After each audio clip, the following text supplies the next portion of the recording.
జై జై నంద అంటాను, అందరం ఒకసారి వివేకానంద అని చెప్తున్నాం. జై జై నంద, జై జై నంద. చిన్న పాట పాడతాను, అందరం కలిసి పాడతాం. స్వామీజీ వివేకుడు కలలు గన్న భారతం,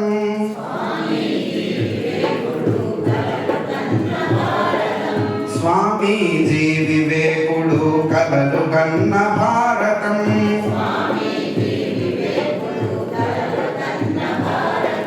గత వైభవ శిఖరాల అంచుదాక చేర్చుదాం,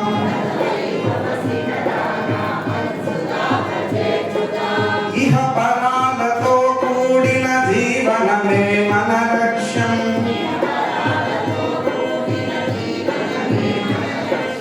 ఇహ పరాలతో కూడిన జీవనమే మన లక్ష్యం,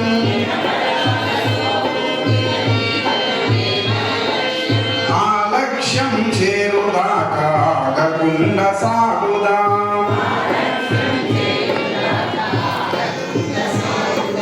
స్వామీజీ వివేకుడు కలలు గన్న భారతం,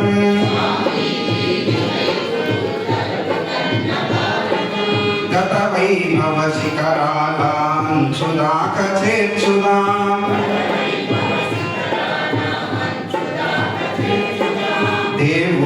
దేవుడెక్కడున్నాడని నలుదిక్కుల శోధించి,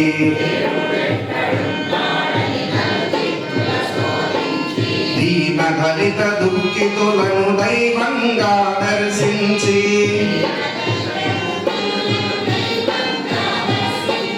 పందాలెన్నున్నా మన గమ్యమొక్కటేనని,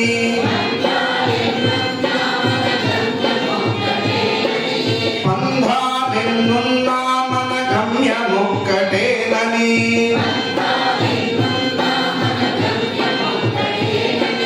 ప్రపంచానికి అందించే సందేశం ఇదేనని,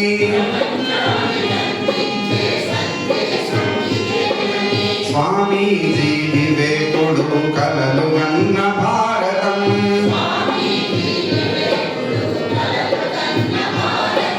గత వైభవ శిఖరాల అంచుదాక చేర్చుదాం, ప్రతిబంధు సోదరుడని సగర్వంగా ప్రకటించి,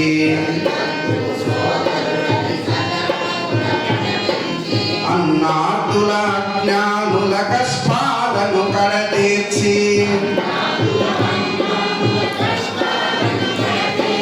జగతిలోన భరతమాత నది దేవతగా నిలిపి,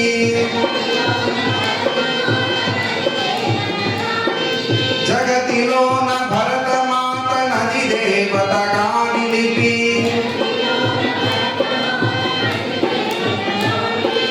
హిందుత్వమే వసుధలో నా మార్గదర్శి కావాలని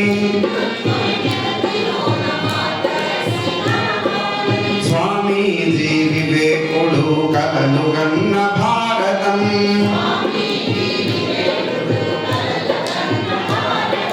గత వైభవ శిఖరాల అంచుదాక చేర్చుదాం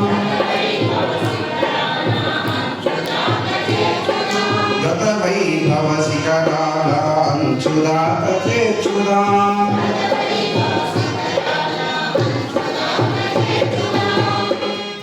జై జై నంద జై జై నంద.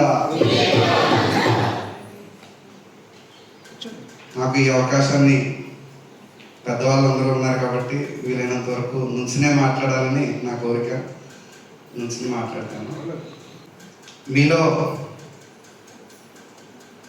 ఎవరైనా దేవుణ్ణి చూసారా?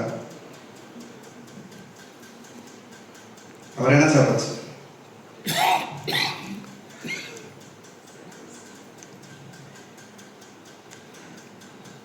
చూసారండి? ఫోటోల్లో చూస్తుంటాం, అలాగే గుడికి వెళ్ళి విగ్రహ స్వరూపంగా చూస్తుంటాం. అంతేగాని మనసుతో ఎవరైనా కూడా దేవుడిని చూస్తున్నాం ఇప్పటిదాకా. మన యొక్క ఆధ్యాత్మిక సాధన ద్వారా,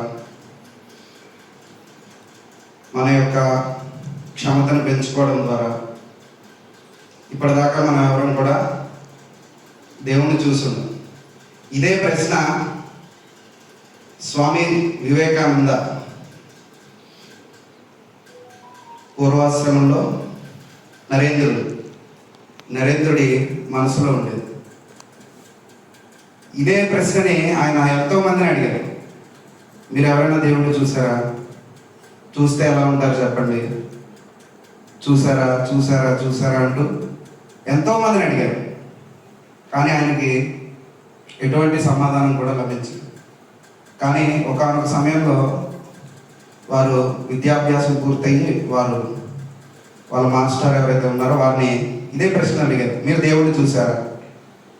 ఈ ప్రశ్నకు నేను సమాధానం చెప్పడం చాలా కష్టం, కానీ నీకు సమాధానం ఇవ్వగలిగినటువంటి ఆయన ఉన్నారు, ఆయన దగ్గరికి వెళ్ళు అని చెప్పేసి రామకృష్ణ పరమహంస గారి దగ్గరికి పంపిస్తారు. వారిని ఇదే ప్రశ్న అడగడం కోసం వీరు ఎన్నో రోజులు వారి యొక్క గది దగ్గరే వేచి చూసి ఈ ప్రశ్న అడగడం కోసం వారి యొక్క సమయాన్ని కేటాయించి అక్కడ ఉన్నారు. అయితే అదృష్టవశాత్తు వారికి అనుగ్రహం కలిగింది. వెళ్ళి మొదటి ప్రశ్నగానే మీరు దేవుణ్ణి చూసారా అని అడిగేశారు. చూశాను అన్న రామకృష్ణ పరమహంస. చూసారా అని ఒక ఆశ్చర్యం. చూశాను, సామాన్యంగా సాధారణంగా చూశాను. నిన్ను ఎలా చూస్తున్నాను, మనం ఎదురుగా ఎలా నిలబడ్డాం, ఇలాగే నేను చూశాను దేవుణ్ణి. నిజంగా చూసారా? చూశాను, నిజంగానే దేవుణ్ణి చూశాను. ప్రతిరోజు చూస్తాను, ఆవిడతో నేను మాట్లాడతాను, కాళీమాతతోటి ప్రతిరోజు నేను మాట్లాడతాను. కలకత్తా కాళీ అంటాను. కాళీమాతతో నేను ప్రతిరోజు మాట్లాడుతూనే ఉంటాను. నేను చూశాననే చెప్పాను. అయితే నాకు చూపిస్తారా? చూపిస్తాను. ఎప్పుడు చూపిస్తారా? ఎక్కడ చూపిస్తారు? దానికోసం నీ శరీరంలో ఉన్నటువంటి నీవు ఇప్పటిదాకా చేసిన సాధన అయితే సరిపోదు. నువ్వు నిజంగా దేవుడిని చూడాలనుకుంటున్నావు కాబట్టి నువ్వు నా శిష్యుడిగా ఉండాలి. నువ్వు ఏదైతే దేవుడిని చూడాలనుకునేటువంటి ఆశయం ఏదైతే ఉందో ఆ ఆశయాన్ని పూర్తి చేయడానికి నేను నీకు సహాయం చేస్తానని రామకృష్ణ పరమహంస వారు స్వామి వివేకానందని శిష్యుడిగా స్వీకరించారు. స్వామి వివేకానంద జీవిత చరిత్ర అనగానే నరేంద్రుడి దగ్గర నుంచి అందరూ చెప్తూనే ఉంటారు. అయితే అది మీరు చాలాసార్లు వినేశారు.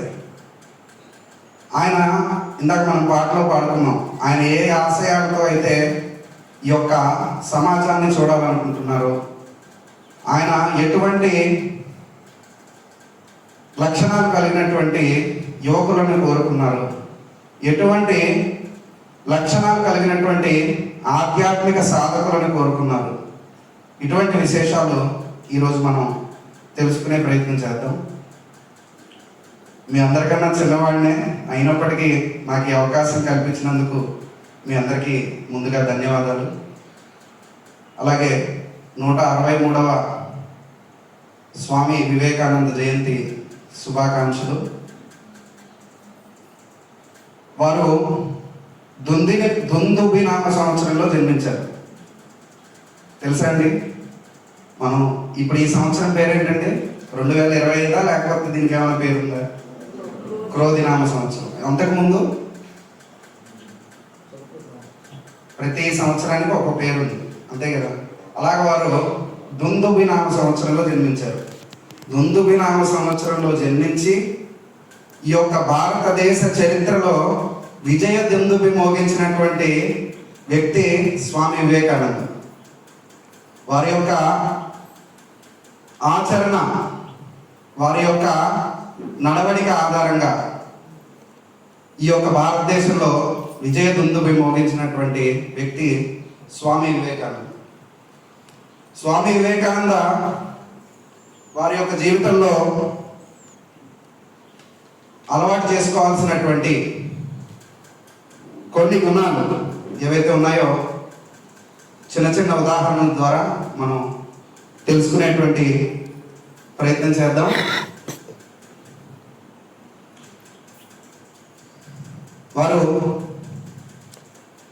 వారి యొక్క ఆదర్శం ఆంజనేయ స్వామి. చిన్నతనం నుంచి కూడా వారి యొక్క ఆదర్శం ఆంజనేయ స్వామి. వాళ్ళ తల్లిగారు అయినటువంటి భువనేశ్వరి దేవి గారు చిన్నప్పటి నుంచి చెప్తూ ఉండేవారు, హనుమంతుడు తలుచుకున్నామంటే బుద్ధి, బలం, యశస్సు, ధైర్యం, నిర్భయత్వం, వాక్పటుత్వం ఇవన్నీ కూడా మనకు సిద్ధిస్తూ ఉంటాయి. మంత్రం కూడా వినే ఉంటారు మీరు. బుద్ధి, బలం, యశో, ధైర్యం, నిర్భయత్వం, అరోగతాః, అజాడ్యం, వాక్పటుత్వంచ హనుమత్ స్మరణార్థమే. హనుమంతుడిని ఎప్పుడైతే మనం తలుచుకుంటామో మనకి బుద్ధి, బలము, యశస్సు, ధైర్యము, నిర్భయత్వము, అజాడ్యము, వాక్పటుత్వం ఇవన్నీ కూడా మనకి సిద్ధిస్తాయి. అందుకోసమే చిన్నపిల్లలకు చెప్తూ ఉంటాం మనం, ఎప్పుడైనా నీకు అధైర్యంగా ఉంటే హనుమంతుడిని తలుచుకో. ఇట్లా వాళ్ళ తల్లి భువనేశ్వరి దేవి గారు కూడా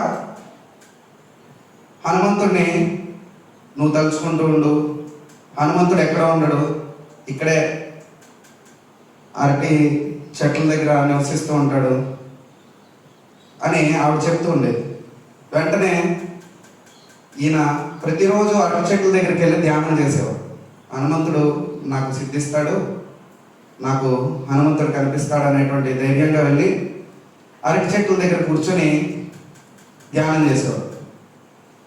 అయితే భారతదేశాన్ని అందరూ కూడా మూఢనమ్మకం అంటూ ఉంటారు. కానీ ఈ మూఢనమ్మకాలు కాదు, ఇవి నిజంగా మంత్రసిద్ధి ఎప్పుడైతే కలుగుతుందో ఎప్పుడైతే మనకి ధ్యానము, యోగము లభిస్తాయో మనం అనుకున్నటువంటి పనిని వేగవంతంగా చేయడానికి ఇవి మనకి సహాయపడతాయి. మన యొక్క సమయంలో కనీసం 1 గంట సమయాన్ని కేటాయించుకుని ప్రతిరోజు ధ్యానం చేయడం. మన ఇంట్లో రకరకాల బాధబందీలు ఉంటాయి కాబట్టి ఇట్లా మనకి చాలా అనువైనటువంటి ప్రదేశం ఉంది, ఈ ప్రదేశానికి వచ్చి చేసుకోవచ్చు. మనసు కనిపిస్తే దూరం కనపడదు, మనసు కనిపించినంతసేపు దూరం కనపడదు. కాబట్టి ముందు మన మనసు కనిపించాలి. ఆంజనేయ స్వామి ఎంత దూరం వెళ్ళి అరటి చెట్టులో ఈ చెట్టు కాకపోతే ఇంకో చెట్టులో కనపడకపోతాడని చెప్పి ఇంకో అరటి చెట్టు కింద కూర్చున్నాడు. ఇంకో అరటి చెట్టులో కాకపోతే అక్కడ ఇంకో 2-3 కిలోమీటర్ల అవతల ఉంది, ఆ అరటి చెట్టు దగ్గర కూర్చుంటే దేవుడు కనపడతాడని అక్కడికి వెళ్ళి కూర్చున్నాడు. ఇట్లాగా మనం కూడా ఆధ్యాత్మిక సాధన చేయడం కోసం విలాసాల మత్తు వదిలి వివేకుని బాట నడవాలి. మనం ప్రతిరోజు మన నిత్య జీవితంలో ఎన్నో విలాసాలు ఉంటాయి మనకి. ఉదయం లేచిన దగ్గర నుంచి పొద్దున్నే ఫస్ట్ కావాల్సింది ఫోను. అదొకటి మన చేతిలో ఉంటే ముందు రోజంతటినీ గెలిచేసామని ఫీల్ అవుతూ ఉంటాం. తర్వాత టీవీ, మూడోది ఏసీ.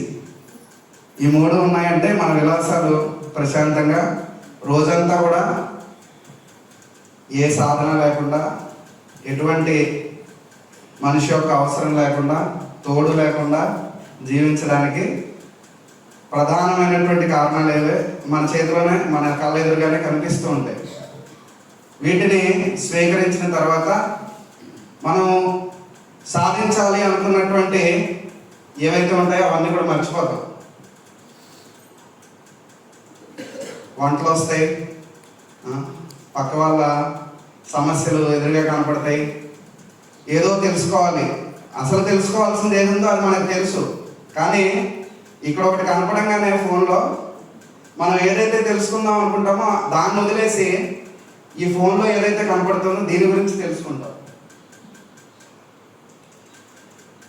అటువంటి విలాసాలు ఏవైతే మన కళ్ళ ముందు ఉన్నాయో వీటిని వదిలి వివేకుని బాట నడిచి, వివేకుని బాట ఎందుకన్నానంటే ఇందాక చెప్పారు, ఆంజనేయ స్వామి తెలుసుకోవడం కోసం ఆయన ఎంత ప్రయత్నం అయితే చేశాడో అటువంటి ప్రయత్నాన్ని మనం కూడా స్వీకరించాలి.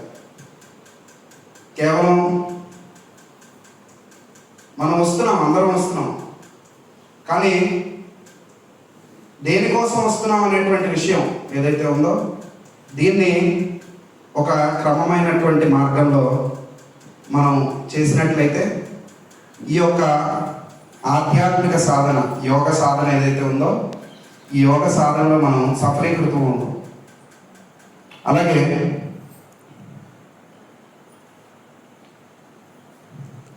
స్వామి వివేకానంద ధైర్యమే తన ఆయుధంగా చేసుకున్నాడు. ఒకరోజు వారి జీవితంలో ఒక దేవాలయం దగ్గరికి వెళ్తారు, ఆంజనేయ స్వామి దేవాలయం. కోతులు సాధారణంగా ఎక్కువగా ఉంటాయి, కోతులన్నీ ఉంటాయి. ఈయన దర్శనం చేసుకుని బయటకు వచ్చారు, కోతులన్నీ వెంబడించసాగాయి. భయం వేసింది. భయం ఏంగానే ఏం చేస్తాం మనం సాధారణంగా? కుక్క తరుగుతుంది అనుకోండి, ఏం చేస్తాం? పరిగెడతాం, అంతే కదండి. ఈయన పరిగెట్టాడు, పరిగెట్టాడు పరిగెట్టాడు పరిగెట్టాడు చాలా దూరం పరిగెట్టాడు. ఒక్కసారి ఆగుదాం, ఆగి వెనక్కి తిరిగి చూద్దాం ఏమవుతుందో అని చెప్పి ఆగి వెంటనే ఇలా వెనక్కి తిరిగి చూశాడు. చూడగానే కోతులు పరిగెట్టి, అర్థమైందండి? వెంటనే కోతులన్నీ పరిగెట్టుకుంటూ వెళ్ళిపోయి. ఈ చిన్న ఉదాహరణ మన జీవితం కూడా ఇలాగే ఉంటుంది. సమస్యలు వస్తాయి, సమస్యలు వెంటాడుతూనే ఉంటాయి, కానీ ఆ సమస్యలను ఎప్పుడైతే మనం ఎదుర్కోగలుగుతామో, వెనక్కి తిరిగి ఒకసారి సమస్య వైపు చూసి నేనేం చేయాలనేటువంటిది ఆలోచిస్తామో, ఆ సమస్యలన్నీ కూడా వెనక్కి వెళ్ళిపోతాయి. ఇటువంటి చిన్న చిన్న ఉదాహరణల ద్వారా, స్వామి వివేకానంద జీవితంలో జరిగినటువంటి చిన్న చిన్న ఉదాహరణల ద్వారా మనకి వారి యొక్క జీవిత సందేశం అర్థమవుతుంది. మన జీవితంలో మనం సమస్య వచ్చినప్పుడు కానీ, మన జీవితంలో ఏదైనా బాధ వచ్చినప్పుడు కానీ మనం ఏం చేయాలి అనేటువంటి విషయాలు స్వామి వివేకానంద యొక్క జీవిత సారాంశాన్ని మనం చదివినట్లయితే మనకు అర్థమవుతుంది.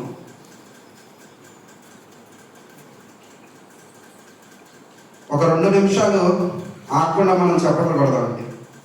కొట్టగలుగుతారా? ప్రయత్నం చేద్దామండి. వీలైనంత వరకు ఒకసారి నేను ప్రారంభం చేయండి అంటాను, అప్పటి నుంచి కనీసం 1 నిమిషం పాటు ఆగకుండా చప్పట్లు కొట్టాలి. నాకు కాదు, వివేకానంద స్వామి కొట్టాలి. ప్రారంభిద్దాం.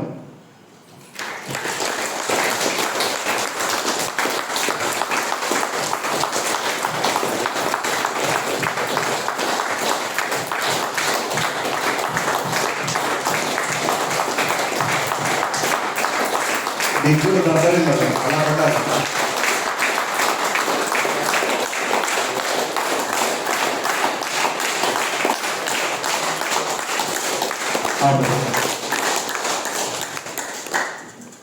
ఒక 30 సెకండ్లు కొట్టుంటాం మనం. అయితే స్వామి వివేకానంద ఏదైతే చికాగో ఉపన్యాసం చేశారో, ఆ ఉపన్యాసం చేశాక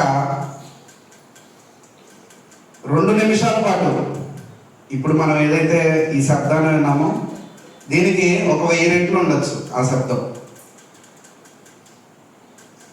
సోదర సోదరీమణులారా అనేటువంటి ఒక బాంధవ్యమైనటువంటి మాట ఏదైతే ఉందో, ఆ ఒక్క మాటకి ప్రపంచ దేశాలు ఆయన కాళ్ళ దగ్గరికి వచ్చాయి. స్వామి వివేకానంద ఒక పిచ్చివాడు అన్నారు. స్వామి వివేకానంద ఒక సాధువు, అతనికి ఏం తెలుసు అన్నారు.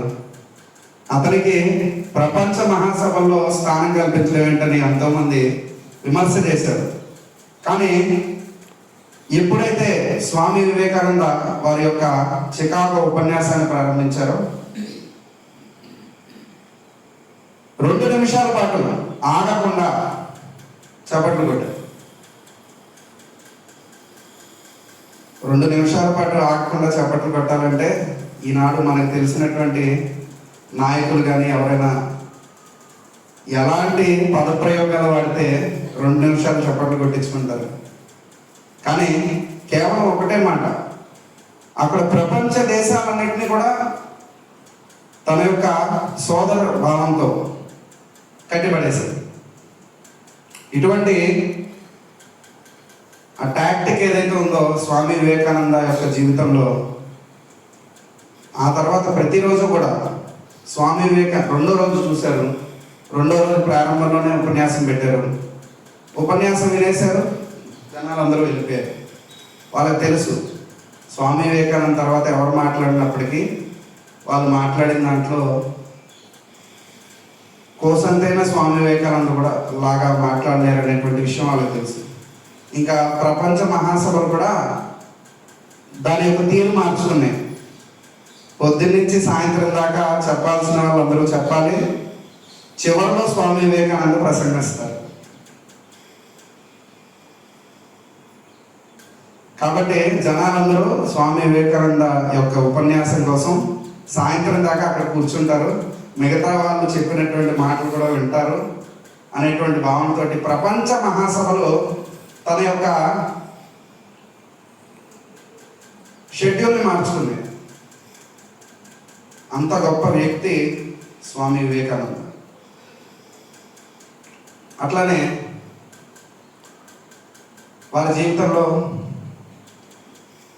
ఈ చికాగో ఉపన్యాసాలు అనేటువంటి ఘట్టంలో కష్టం చాలా చూశారు. అయితే దానితో పాటు చాలా త్యాగం చేశారు. నేను చెప్పాను, చాలా గుణాలు దీంట్లో మనం అలవర్చుకోవాల్సి ఉంటాయి. స్వామి వివేకానంద యొక్క జీవితంలో మనం ప్రధానంగా అలవర్చుకోవాల్సినటువంటి గుణం త్యాగం. ప్రపంచ మహాసభలకు వెళ్ళారు. అక్కడ ఒకరింట్లో వారికి వసతి దొరికింది. సాధారణంగా అమెరికాలో ఏంటంటే చెక్కతో నిర్మించినటువంటి ఇల్లు, పరుపు ఎంత లాభం ఉంటుందో మనందరికీ కూడా తెలుసు, దుప్పటి ఎంత లాభం ఉంటుందో మనందరికీ కూడా తెలుసు. అయితే వారు దేన్ని స్వీకరించరా. నా భారతదేశంలో ఇంకా దీన దళిత దుఃఖిత పీడితులు ఎవరైతే ఉన్నారో వారు ఇంకా కష్టాన్ని అనుభవిస్తున్నారు. ఆ యొక్క కష్టాన్ని నేను నా కళ్ళతో చూసొచ్చి ఈ యొక్క సుఖాన్ని నేను అనుభవించదలుచుకోలేదు. ఈ సుఖాలు ఏవి నాకు అక్కర్లా. ఆ కష్టం ఏదైతే ఉందో ఈ కష్టం తొలగేదాకా నేను ఇటువంటి పాన్పు మీద నేను పడుకోను. ఇది వారు చేసినటువంటి త్యాగం. ముళ్ళ దారి ఏదైనప్పటికీ కాళ్ళకి చెప్పులు లేకుండా నడిచారు. అట్లాగా వారి యొక్క జీవితంలో ఈ ఒక్క విషయంలోనే కాదు, ప్రతి విషయంలోనూ మనకి త్యాగం అనేటువంటి గుణం మనకు కనపడుతుంది. అలాగే చికాగో మహాసభ నుంచి వెనక్కి వచ్చేసారు, భారతదేశంలో అడుగు పెట్టారు. నేను ఇప్పటిదాకా ఒక భోగ భూమిలో నివసించి వచ్చాను. విలాసాలు, మత్తులు, ఇవన్నీ ఏవైతే ఉన్నాయో ఇవన్నీ కూడా నేను చూసి వచ్చాను. అక్కడ నాకు అనిపించింది, ఏదైతే మన భారతదేశం ఉందో ఇది దేవ నిర్మితమైనటువంటి భూమి. దేవతలందరూ కూడా ఇక్కడ నేను జన్మించాలి అని చెప్పేసి కోరుకుని ఇక్కడికి వచ్చి జన్మించారు. అలాగే మానవుడు మాధవుడుగా మారినటువంటి భూమి ఇది. ఒకరోజు రామకృష్ణ మఠం ఏదైతే ఉందో ఈ రామకృష్ణ మఠంలో వారు ధ్యానం చేసుకుంటూ ఉండగా అక్కడ ఉన్నటువంటి ప్రాంతంలో వరదలు వచ్చి అక్కడ ఉన్నటువంటి ప్రాంతం అంతా కూడా మునిగిపోయింది.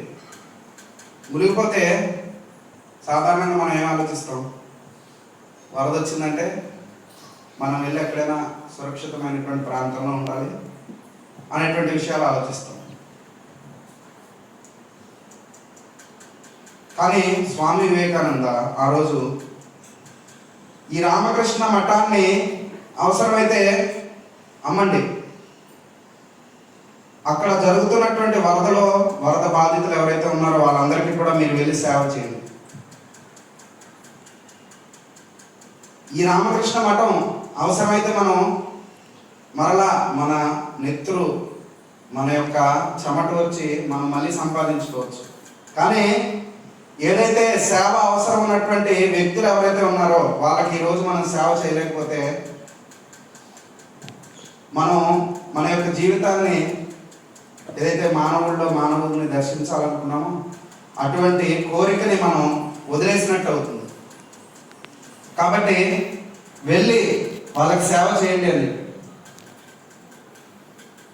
స్వామి వివేకానంద యొక్క జీవితంలో ముఖ్యంగా మనం అలవాటు చేసుకోవాల్సింది సేవాగుణం.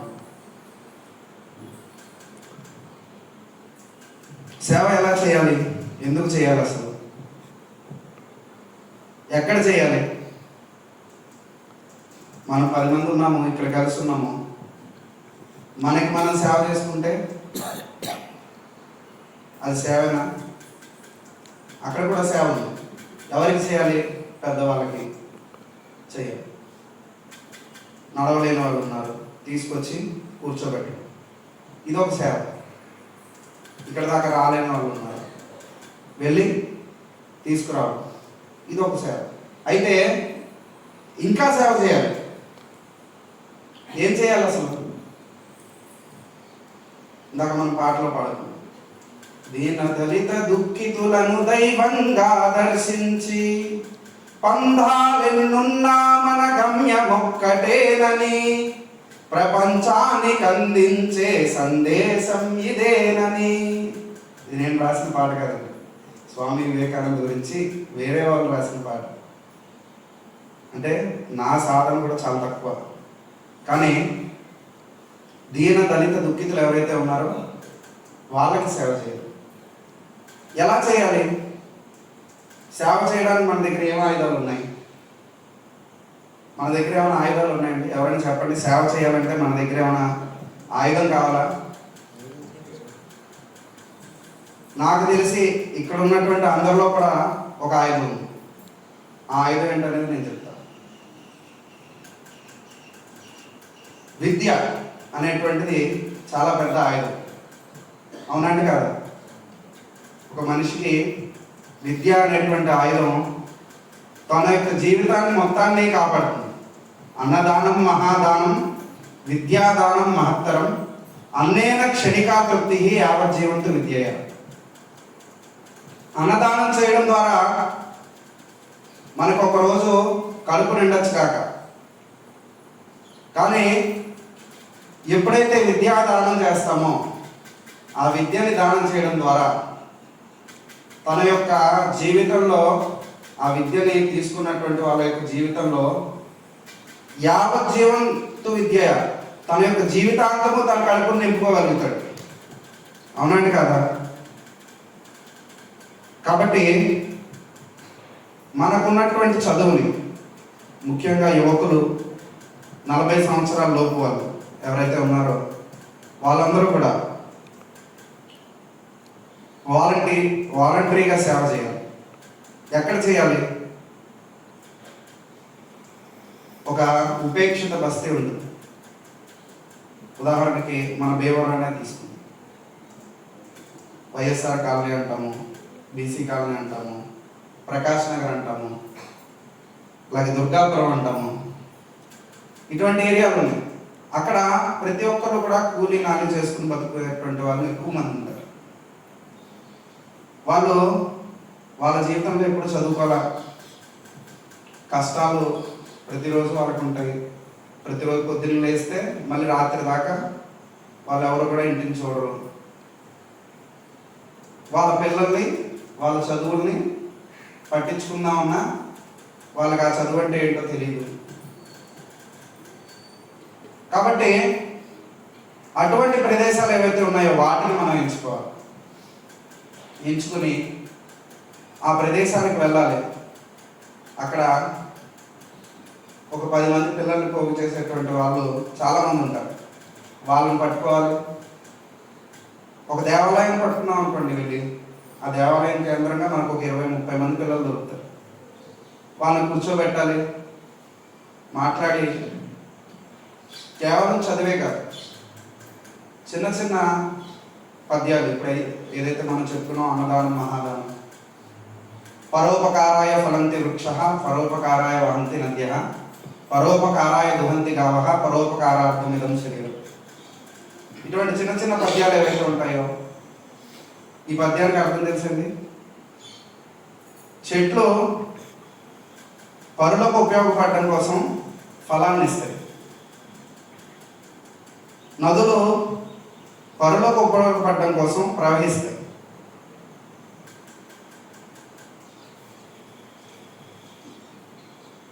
ఆవులు పరులకు ఉపయోగపడడం కోసం పాలిస్తాయి. అంతేనండి, అవి తినేస్తున్నాయి. ఆవు పాలు తనకు తాను తాగేస్తుందా? చెట్లు తన పళ్ళు తాను తింటుందా? తినట్లేదు కదా, వేరే వాళ్ళకే ఉపయోగపడుతున్నాయి.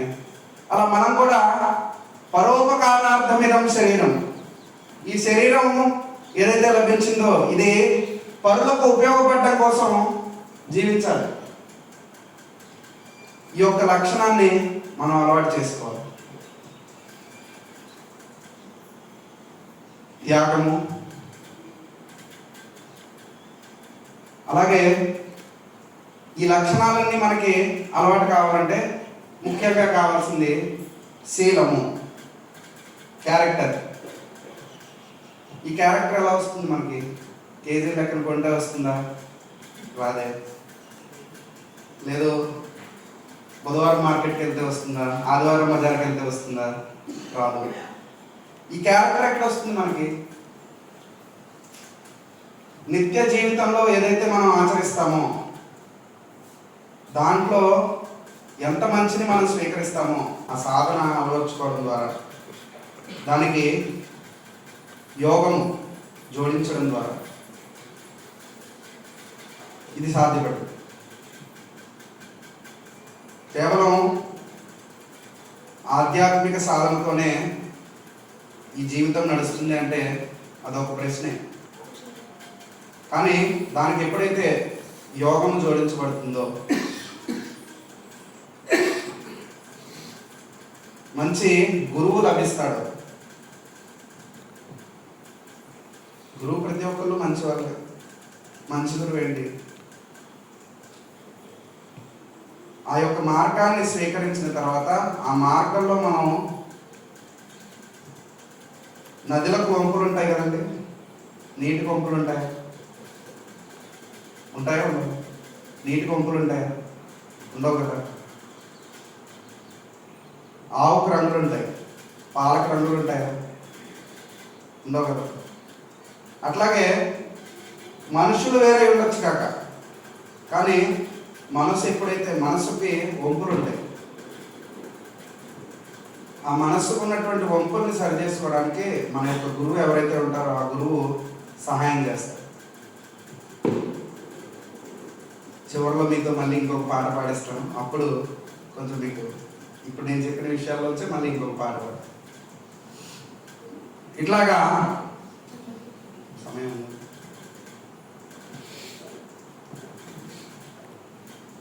వారి యొక్క జీవితంలో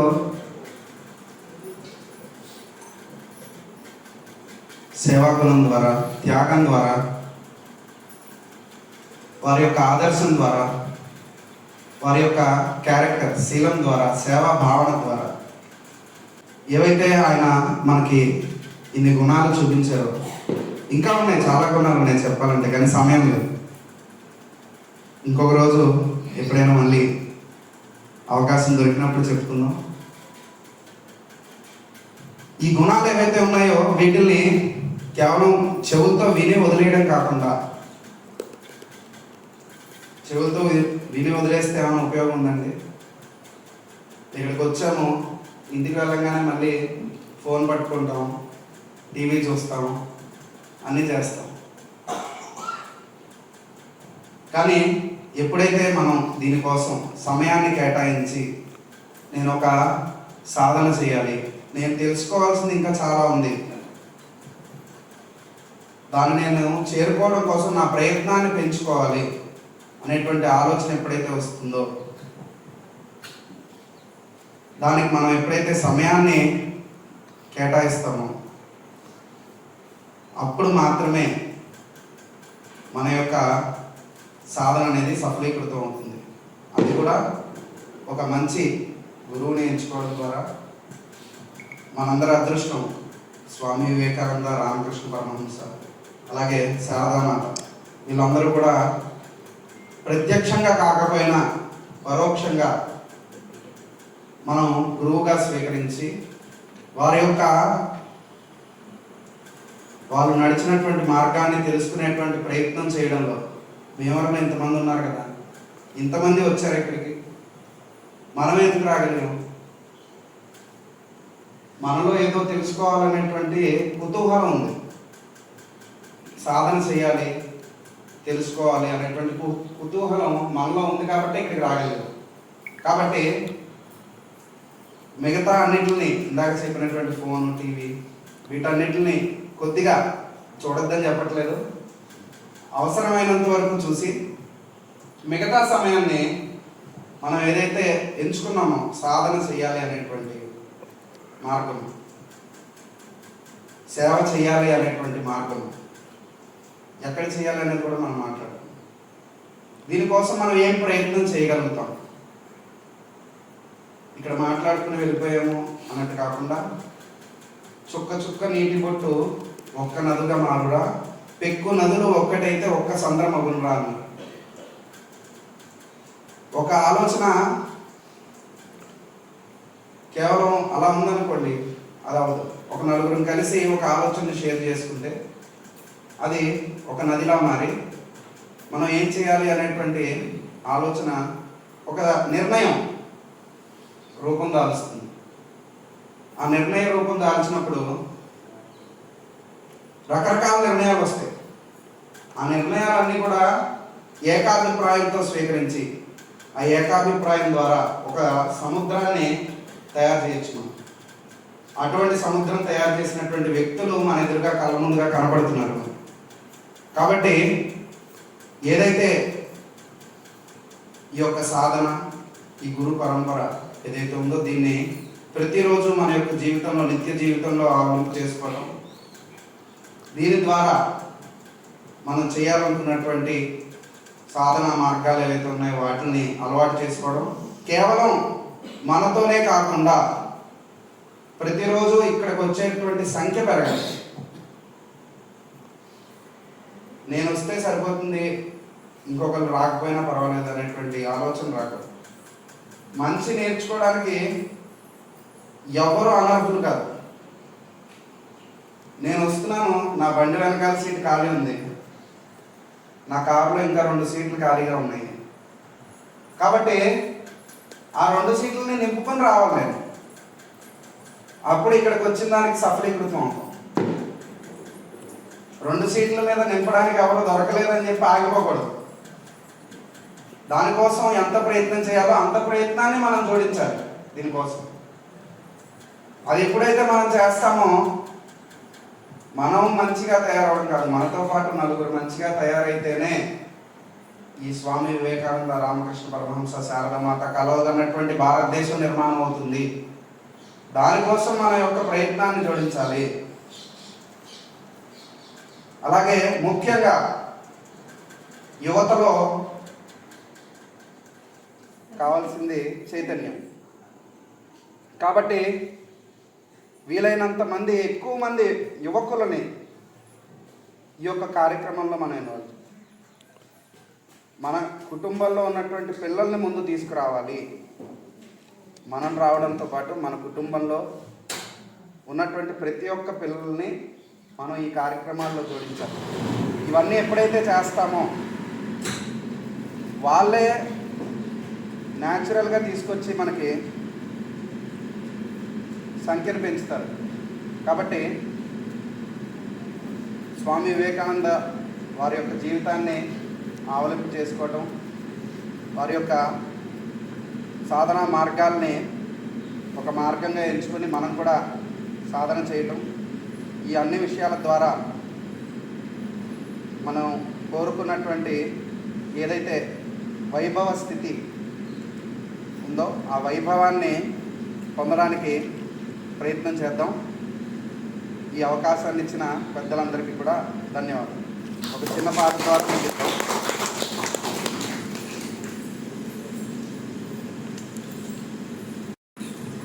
నీ ఆత్మ నిశ్చలమైతే పరమాత్మ నిశ్చలమౌనోయ్.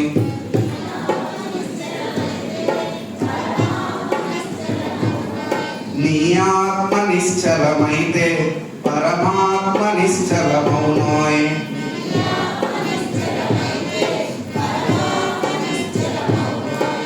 పువ్వుకు రంగులు ఉంటాయి కానీ పూజకు రంగులు ఉంటాయా?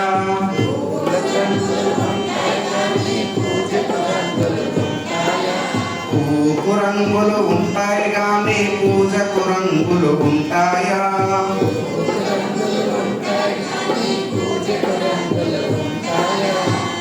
మనం పాడేటప్పుడు మన గొంతు ఎంత తెరిచి పాడితే అంత దగ్గరగా వస్తాడు మన దేవుడు.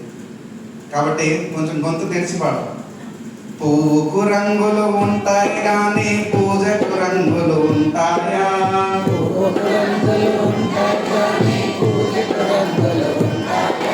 పువ్వు వంటిదే నీ ఆత్మ, పూజ వంటిదే పరమాత్మ.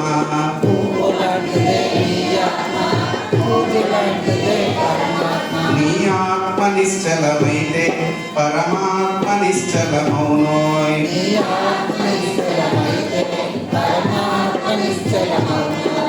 నదులకు వంపులు ఉంటాయి కానీ నీటికి వంపులు ఉంటాయా?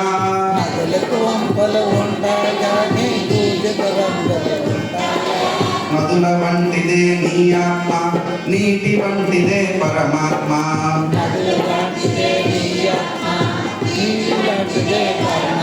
నీ ఆత్మ నిశ్చలమైతే పరమాత్మ నిశ్చలమౌనోయ్.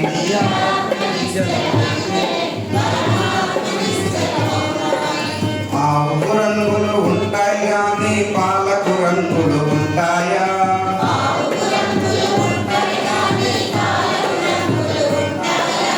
ఆవు వంటిదే నీ ఆత్మ, పాల వంటిదే పరమాత్మ.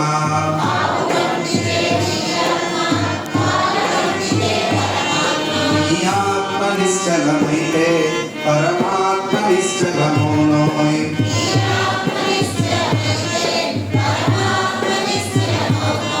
నీ ఆత్మ నిశ్చలమైతే పరమాత్మ నిశ్చలమౌనోయ్.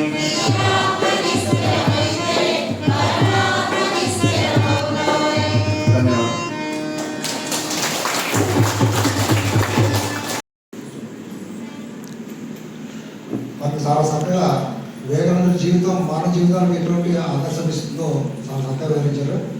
వారికి మనస్ఫూర్తిగా మన అందరి తరఫున ధన్యవాదాలు తెలియజేస్తున్నాం.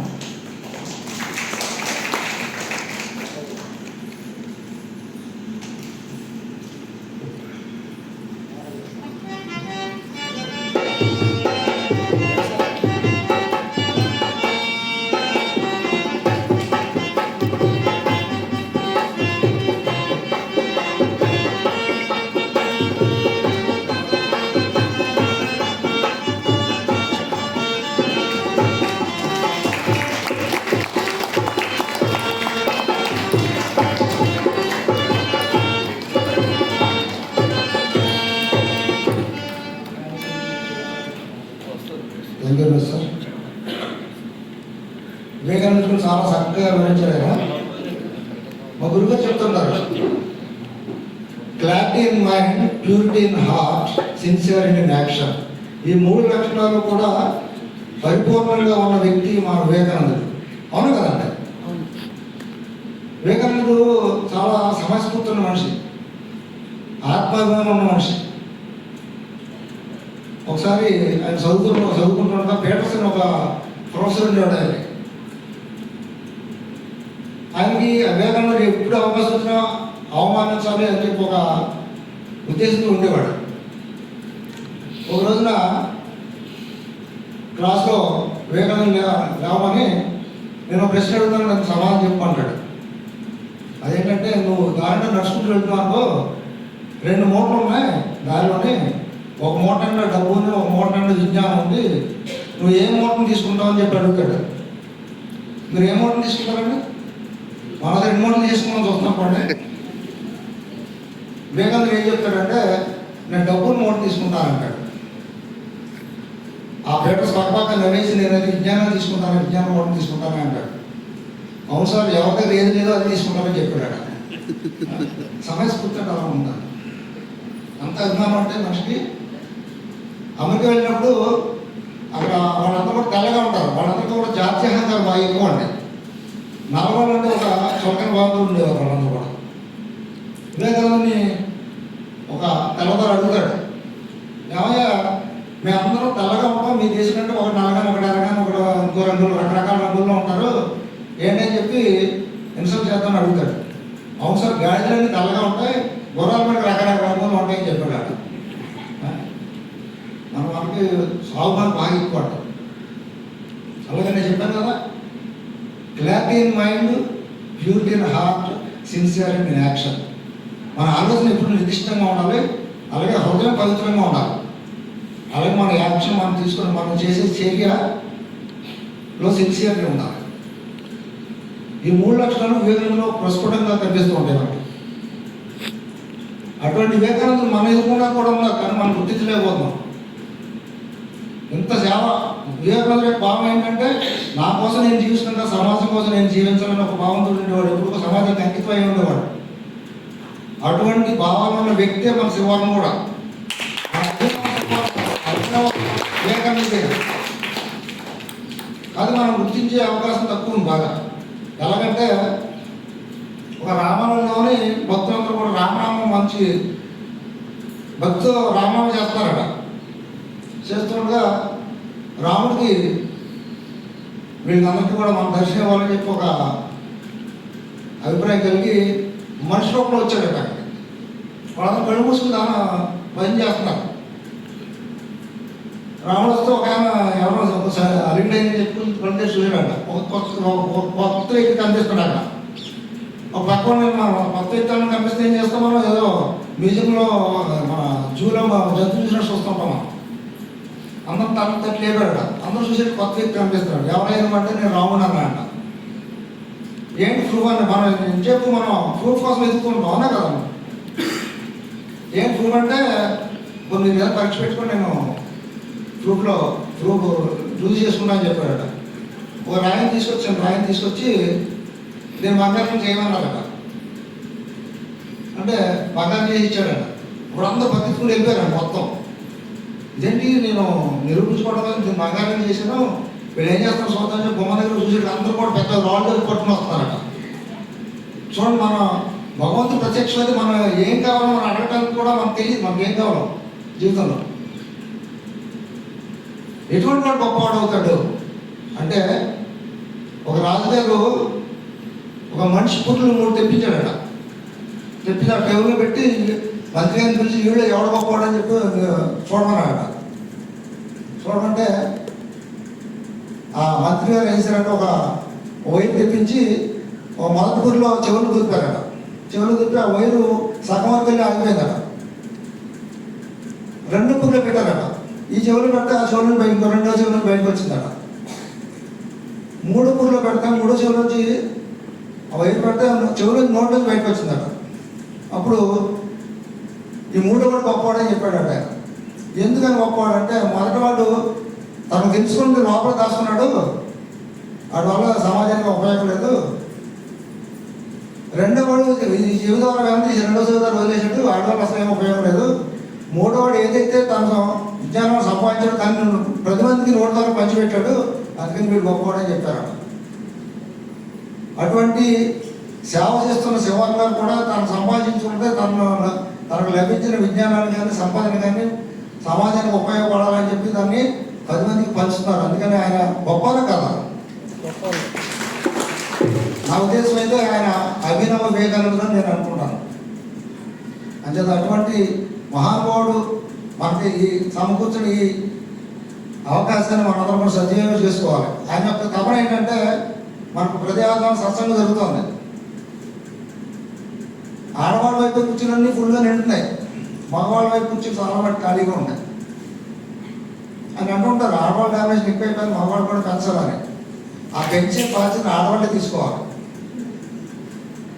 ఎందుకంటే మీరు సింగిల్గా రావడం కాదు, ఫ్యామిలీతో వచ్చినట్లేదు మా కూర్చుని కూడా నిండితే అని చెప్పి మాకు తృప్తి కలుగుతుంది మాకు. కాకపోతే మీరు అనుకోవచ్చు ఈ 2 గంటలు మేము ప్రశాంతంగా ఉంటాయి ఇక్కడ అని మీరు అనుకుంటారు. వాళ్ళు కూడా అనుకుంటూ ఉండొచ్చు ఈ 2 గంటలు నేను ఇంటికాడ ప్రశాంతంగా ఉంటానని. అంచేత ఇక్కడ తీసుకొస్తే ఎంత ప్రశాంతంగా ఉంటుందో వాళ్ళకి మీరు చూపించగలిగితే ఆ కుర్చీలు కూడా ఖాళీ కుర్చీలు కూడా నిండుతాయని భావంతో నేను ఈ విధంగా మాట్లాడగలుగుతున్నాను. అంచేత మీరు అందరూ కూడా ఆ బాధ్యతను తీసుకోవాలి. ఇందాక చెప్పారు కదా ఆదిత్య గారు, మనం అప్రవస్థ కాదు, మన ఎంపల్ సీట్ కూడా ఖాళీగా ఉండకూడదు. అంచేత తీసుకురావాల్సిన బాధ్యతని అందరూ తీసుకోవాలి. మనం ఎంచేదంటే మనం మంచి సమాజాన్ని కోరుకుంటాం. మంచి సమాజం దాని అదే రాదు, వస్తుందంటే మనం బాధ్యత తీసుకోవాలి. మనం ఎప్పుడైతే బాధ్యత తీసుకుని ఈ ఆధ్యాత్మిక చింతన 10 మందిని మనం పెంచగలుగుతామో సమాజం దానికి అంతటే బాగుపడుతూ ఉంటుంది. అంచేత ఈ అవకాశం ఇచ్చిన మీ అందరికీ కూడా ధన్యవాదాలు తెలుసుకుంటూ మీ సమయాన్ని నేను వృధా చేసిన అనుకోకుండా నన్ను మన్నించినందుకు ధన్యవాదాలు జరుగుతుంది.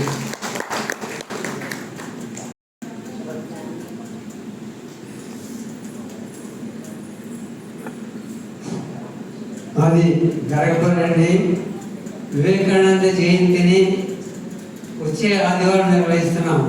అంటే పిల్లలకు ఖాళీ కావడం అవసరం కాబట్టి ఈరోజు నిర్వహించవలసినటువంటి వివేకానంద జయంతిని 26వ తారీఖున నిర్వహించడానికి ప్రయత్నం చేస్తున్నాం. ఉదయం 8 గంటలకు మా ఊరి చివర ఉన్నటువంటి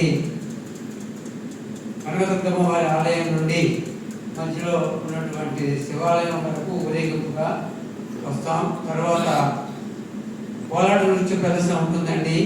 తర్వాత బహిరంగ సభ శ్రీ గోపాలస్వామి గారు వస్తున్నారు, వారి యొక్క సందేశం ఉంటుంది. తర్వాత మొన్న 5వ తారీఖు పిల్లలందరికీ పోటీలు పెట్టాం. వాటిలో గెలుపొందిన వారికి బహుమతి ప్రధానం ఉంటుంది. అది ఉదయం కూడా కార్యక్రమం అండి.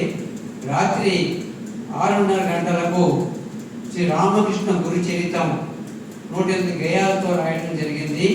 అది పిల్లలు ప్రాక్టీస్ చేస్తున్నారు. ఆ యొక్క పాడతారండి వాళ్ళు. అది ఉంటుంది 8 గంటల వరకుని. 8 గంటలకు కూచిపూడి ఉంటుంది. అంటే సాయంకాలం వచ్చిన పొద్దున కూడా కార్యక్రమం పెద్ద ఉండదు. సాయంకాలం వచ్చినట్లయితే రామకృష్ణ గురు చరిత్ర కొత్తది, అది పిల్లలు ప్రాక్టీస్ చేస్తున్నారు. తర్వాత భక్తులు ఎవరైనా వచ్చినట్లయితే అది పెట్టడానికి ఒకసారి మొట్టమొదటిగా ప్రదర్శిస్తున్నాం కాబట్టి అది ఈ వీలైనట్టయితే సాయంకాలం వస్తే 8 దాకా ఉంటే ఇది కూచిపూడిచ్చాను ఉండకపోయినప్పటికీ కూడా మీరు వచ్చేయచ్చు. అవకాశం ఉన్న వాళ్ళు ఆదివారం నాడు మా గ్రామానికి దయచేసి ఆ యొక్క కార్యక్రమాన్ని తిలకించి మా పిల్లలను ఆశీర్వదిస్తారని మనందరినీ కోరి ప్రార్థిస్తున్నాం. గురుచరిత్రం అని 108 శ్లోకాల్లో ఒక్కొక్క శ్లోకం 4 లైన్లు ఉంటుందండి. మొత్తం ఆయనే రాశారు. నేను ఆశ్చర్యపోయాను. ఆయన పుట్టినప్పటి నుంచి కూడా చివరి వరకు కూడా రామకృష్ణ పరమహంస జీవిత చరిత్రని 108 శ్లోకాల్లో రాశారు. కృష్ణనాథరాజు గారు రాశారు. దాన్ని ప్రాక్టీస్ చేస్తున్నాం. రేపు ఆదివారం నాడు 6:30 ఉంటుందండి. తర్వాత ఇక్కడ ఈ మన సమితిలో కూడా ఆ రామకృష్ణ గురుచరిత్రం ఏర్పాటు చేద్దామన్న సంకల్పం. రేపు ఆదివారం అందరూ కూడా మా ఊరికి రావాల్సిందిగా కోరుతున్నాం.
नमो नमो प्रभुवाक्यमनादित नमो नमो प्रभुवाक्यमनादित मनोवचनैकाधार प्रभु मनोवचनैकाधार ज्योतिर्ज्योतिरुज्ज्वल हृदिगन्धर ज्योतिर्ज्योतिरुज्ज्वल हृदिगन्धर तुमिदमभञ्जनहार प्रभु तुमिदमभञ्जनहार नमो नमो प्रभुवाक्यमनादित नमो नमो प्रभुवाक्यमनादित मनोवचनैकाधार प्रभु मनोवचनैकाधार ज्योतिर्ज्योतिरुज्ज्वल हृदिगन्धर ज्योतिर्ज्योतिरुज्ज्वल हृदिगन्धर तुमिदमभञ्जनहार प्रभु तुमिदमभञ्जनहार धिरङ्गरङ्गभङ्गपाजे अङ्गसङ्गमृदङ्गरे धिरङ्गरङ्गभङ्गपाजे अङ्गसङ्गमृदङ्ग गायिके चन्दभगतवृन्द आरती तुमार गायिके चन्दभगतवृन्द आरती तुमार जय